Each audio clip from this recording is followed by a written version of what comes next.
தருமென் இன்பமெல்லாம் போம் வழியை தருமென் இன்பமெல்லாம்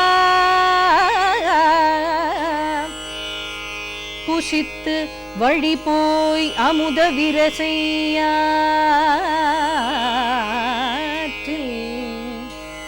புசித்து வழி போய் அமுத விரசையாற்றில் நாம் மூழ்கி மலமற்று தெளிவி சும்பை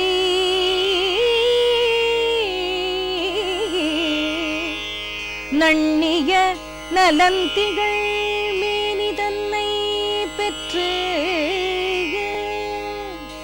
தாம் அமரர் வந்தெதிர்கொண்டு அலங்கரித்து சர்க்கரிப்ப மாமணி மண்டபத்து சென்று சர்க்கரிப்ப மாமணி மண்டபத்து சென்று மாமலராள் கோன் மடியில் வைத்துகக்கும் மாமலராள் கோன் மடியில் வைத்துகக்கும் வாழ்வு நமக்கு எதிராசனருளும் வாழ்வே எதிராசனருளும் வாழ்வே எம்பெருமானார் திருவடிகளே சரணம்.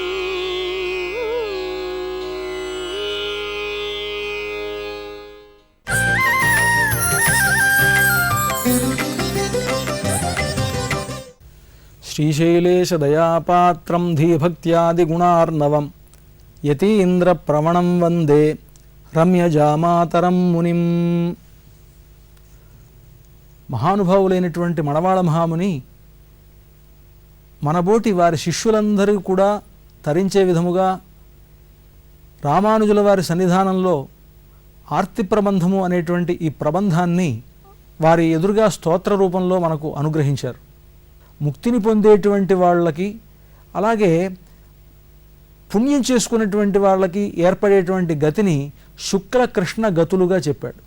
శుక్ల కృష్ణే గతిహ్యేతే జగత శాశ్వతీమతే అంటూ శుక్ల కృష్ణ గతులు అని చెప్పాడు అనమాట. కృష్ణగతి అని అంటే ఇహలోక సౌఖ్యములను పొందాలి అని పుణ్యములు చేసుకొని పుణ్యముల ద్వారా పొందవలసినటువంటి సౌఖ్యములను ఇహలోకంలో కానివ్వండి ఆముష్మికమైనటువంటి లోకాల్లో కానివ్వండి.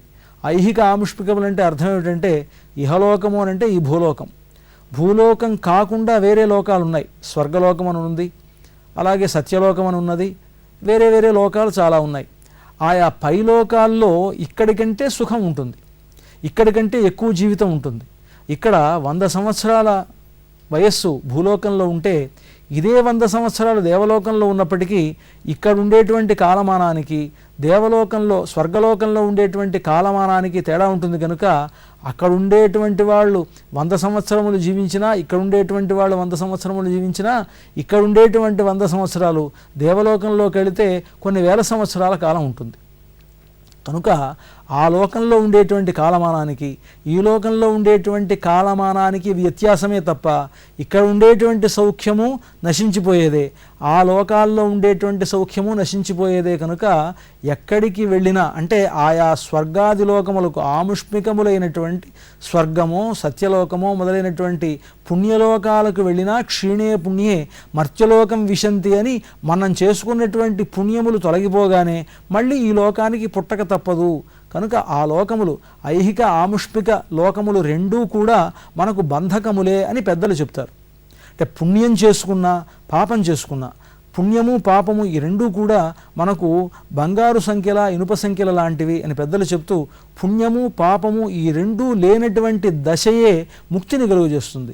మన దగ్గర పుణ్యము ఉండకూడదు, పాపము ఉండకూడదు. పుణ్యపాపే విధూయ, ఈ ఎవరైతే ముక్తిని పొందాలనుకుంటారో ఆ ముక్తిని పొందాలనుకునేటువంటి వారు పుణ్యపాపే విధూయ, ఆ పుణ్యపాపములు రెండింటినీ కూడా తొలగించుకొని భగవద్ అనుగ్రహానికి ప్రార్థిస్తే భగవద్ అనుగ్రహం వల్ల మనకి శాశ్వతమైనటువంటి ముక్తి లభిస్తుంది.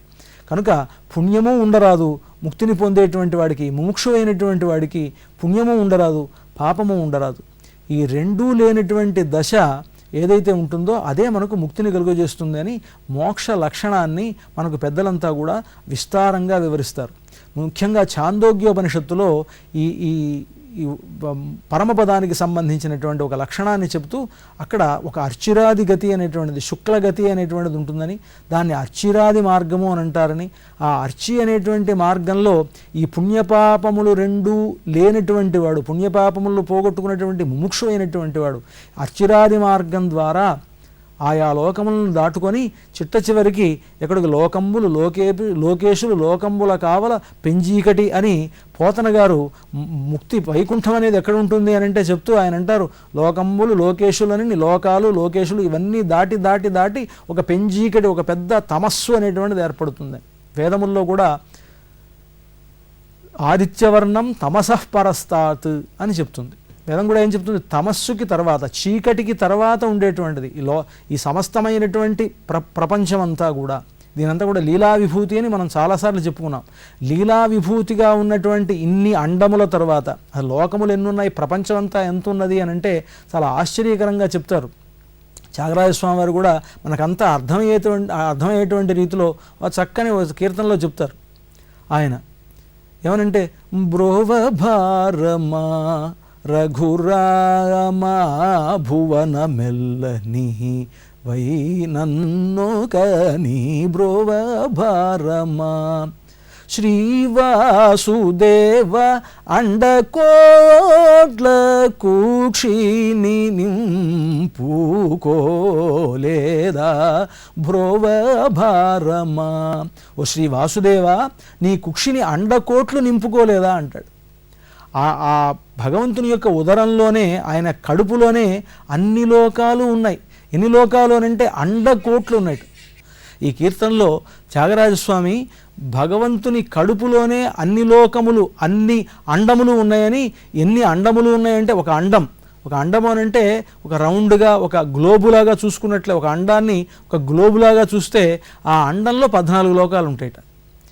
14 లోకాలంటే భూవర్లోక, సువర్లోక, జనోలోక, తపోలోక, మహర్లోకాలన్నీ కూడా పైలోకాలు, అవి 7 లోకాలు. కింద ఉండేటువంటి అతల వితల సుతల తలాతల రసాతల లోకాలన్నీ కూడా కింద ఉండేటువంటి లోకాలు. ఇలా కింద 7 లోకాలు, పై లోకాలు, ఇవన్నీ కలుపుకొని మొత్తం కూడా 14 లోకాలు. ఈ 14 లోకాలు ఒక అండంలో ఉంటుంది. ఇలాంటి అండములు ఎన్ని ఉన్నాయి అనంటే అండకోట్లు ఉన్నాయంట. ఓ శ్రీవాసుదేవ, అండకోట్లు నీ కుక్షిని నింపుకోలేదా అంటాడు. ఎన్ని అండములు ఉన్నాయనంటే అండములు అని అండకోట్లు ఉన్నాయి అని. ఎన్ని కోట్లు ఉన్నాయి అనంటే కొన్ని కోట్ల అండములు ఉన్నాయి. అన్ని అండములలోనూ అన్ని 14 లోకాలు ఉన్నాయి. అన్ని 14 లోకాల్లోనూ అంతమంది మనుషులు ఉన్నారు, అంతమంది జంతువులు ఉన్నాయి, అంతమంది బ్రహ్మలు ఉన్నారు, అంతమంది దేవతలు ఉన్నారు.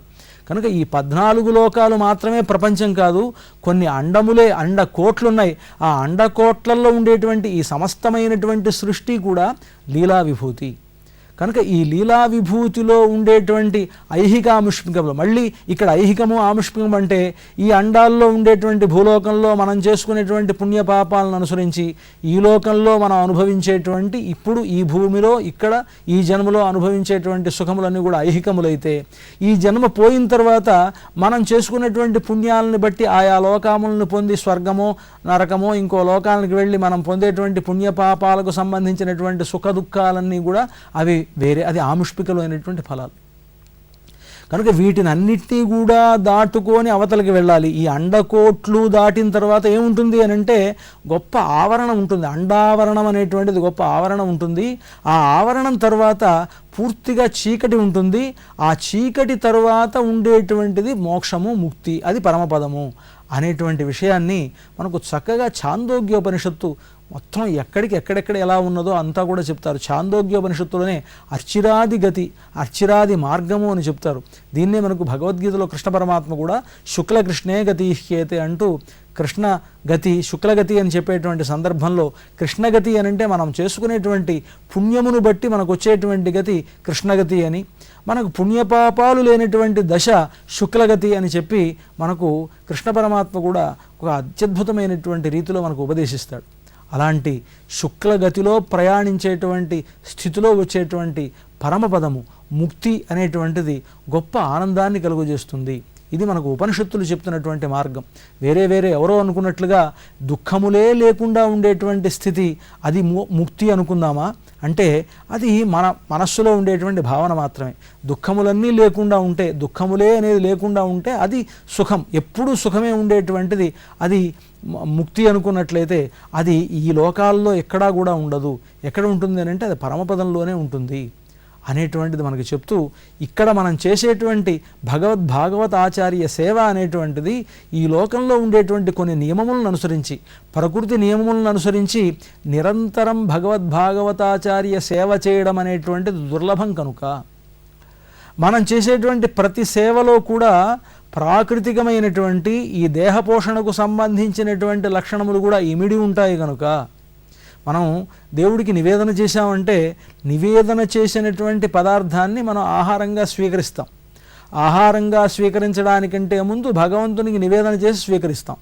భగవద్భక్తుడికి లౌకికుడైనటువంటి మామూలు మానవుడికి ఉండేటువంటి తేడా ఏమిటంటే భక్తుడు తింటాడు, మామూలు మానవుడు తింటాడు.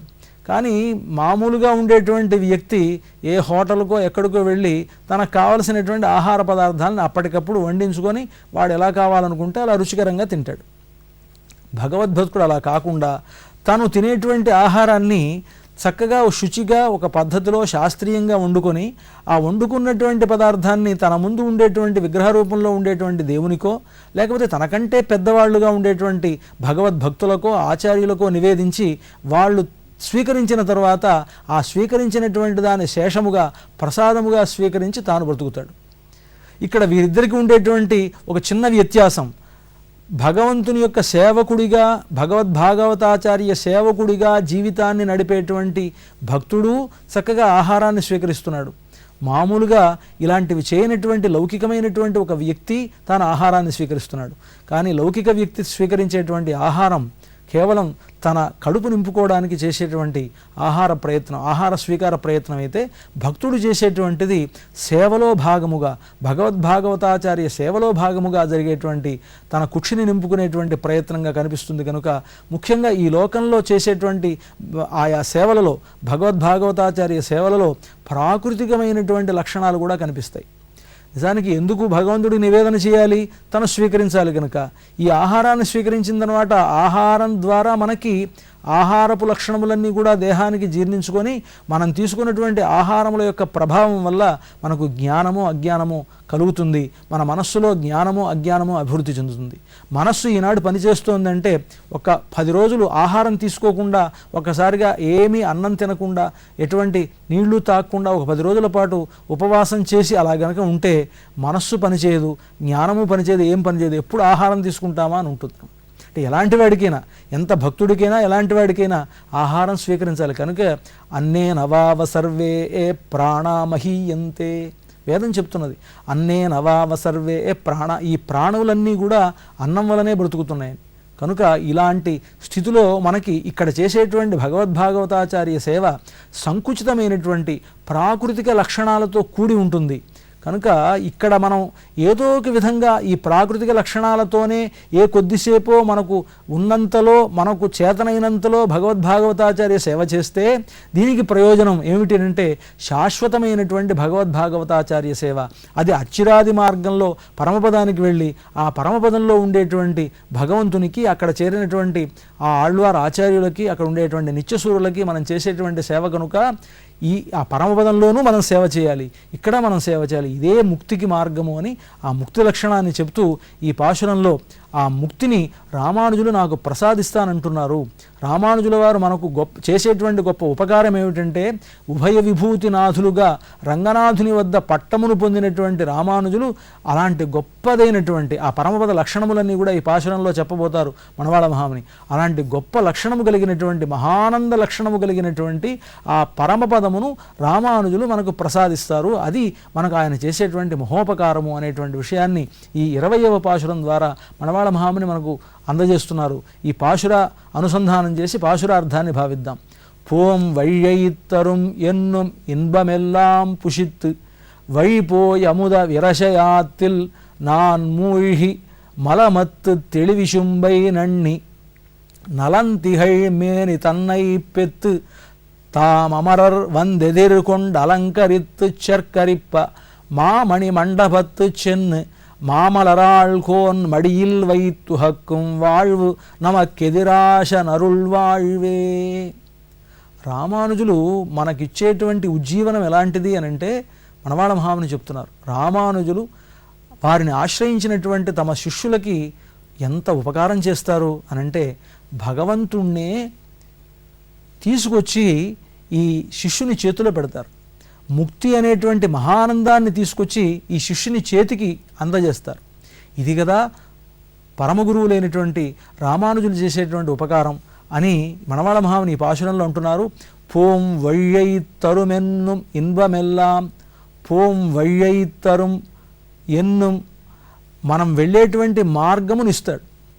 పోం వయ్యైత్తరుం, మనం వెళ్ళేటువంటి మార్గం, తరుమెన్నుం అని, ఇన్బమెల్లాం పుషిత్, ఇక ఇన్బం సంతోషం, ఆనందం, ఇన్బమెల్లాం పుషిత్, ఆనందమంతా కూడా ఇస్తూ ఉండేటువంటి, వై పోయి అముద విరశయాత్తిల్, గొప్ప ఆయా లోకములలో ఉండేటువంటి అనుభవములన్నింటినీ కూడా భుజిస్తూ వై ఆ మార్గంలో అర్చిరాది మార్గంలో, పోం వయ్యైత్తరుం ఎన్నుం ఇన్బమెల్లాం పుషిత్, ఆనందమును అనుభవిస్తూ, పుషిత్ భోగమును అనుభవించి, వഴി అర్చిరాది మార్గంలో వెళ్ళి, అముద విరశయాత్తిల్, అమృతమయమైనటువంటి విరశయాత్తిల్, ఆ పరమపదంలో గొప్ప నది ఉంటుంది, విరజ అనేటువంటి నది ఉంటుంది. విరజ అనేటువంటి ఆ పదంలోనే రజస్సు అనంటే పాపము అని అర్థం, విరజ అంటే పాపము లేనిది, రజస్సు అనేటువంటిది లేనిది అంటే పరమ సాత్వికమైనటువంటి జలం అన్నమాట. మనం ఈ లోకంలో గంగా నదినే చాలా గొప్ప నదిగా భావిస్తాం కదా. ఈ గంగా నది కంటే కూడా 1,000,000 రెట్లు అధికమైనటువంటి గొప్ప నది విరజా నది. అది ఎక్కడ ఉంటుంది అని అంటే ఆ పరమపదంలో ముక్తిలో ఉంటుంది అని చెప్తున్నారు ఇక్కడ. అముద విరశయాత్తిల్, ఈ లోకములన్నీ దాటుకొని అర్చిరాది మార్గంలో అక్కడికి వెళ్ళిన తర్వాత అముద విరజయాత్తిల్, అక్కడ ఉండేటువంటి అమృతమయమైనటువంటి విరజా నది అనేటువంటి ఆ నదిలో నాన్ మూழ்హి, నేను అక్కడికి వెళ్ళి ఆ నదిలో మునుగుతాను. ఎట్లాగా అనంటే, ఈ లోకంలోట మనకి ఈ దేహం ఉన్నది కదా, దీని స్థూల దేహం అంటారట. దీని లోపల సూక్ష్మదేహం అనేటువంటిది ఒకటి ఉంటుంది. స్థూలదేహం అనేటువంటిది పోయినా సూక్ష్మదేహం అనేటువంటిది పోదు అని అంటారు. అందుకనే ఈ ప్రాణం పోయేటప్పుడు అంటే ఒక వ్యక్తిలో ప్రాణము, జీవుడు వీళ్ళంతా ఉన్నారు.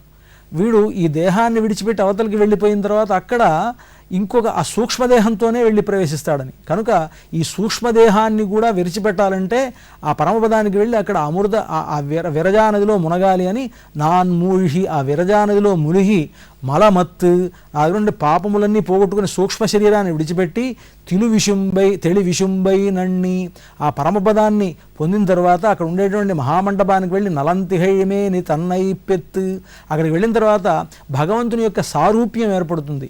ఆయనకి ఎలాగైతే చతుర్భుజాలు ఉన్నాయో అలాగ చతుర్భుజాలు ఇతనికి కూడా ఏర్పట్టి ఆ సారూప్యాన్ని పొంది, పెత్తు తామరర్ వందెదురుకొండ అలంకరిత్తు చర్కరిప్ప, అక్కడ ఉండేటువంటి నిత్యసూరులంతా కూడా ఎదురు వచ్చి నన్ను సత్కరించగా ఆ సత్కారమును పొంది, మామణి మండపత్తు చెన్ను, మహామణి మండపము అనేటువంటి దాన్ని చేరి అక్కడ మామలరాళ్కోన్ మడియల్ వైత్తు హక్కుం వాళ్వు, అక్కడికి వెళ్ళిన తర్వాత ఆ పరమపదంలో ఏం చేసి ఉన్నటువంటి శ్రీమన్నారాయణుడు ఈ జీవుణ్ణి, ఆయన యొక్క రూపాన్ని పొందినటువంటి సారూప్యాన్ని పొందినటువంటి నన్ను ఆయన తొడ మీద కూర్చోబెట్టుకొని ఆయన సాయుజ్యాన్ని ప్రసాదిస్తాడు. అలాంటి గొప్ప సాయుజ్యాన్ని పొందిన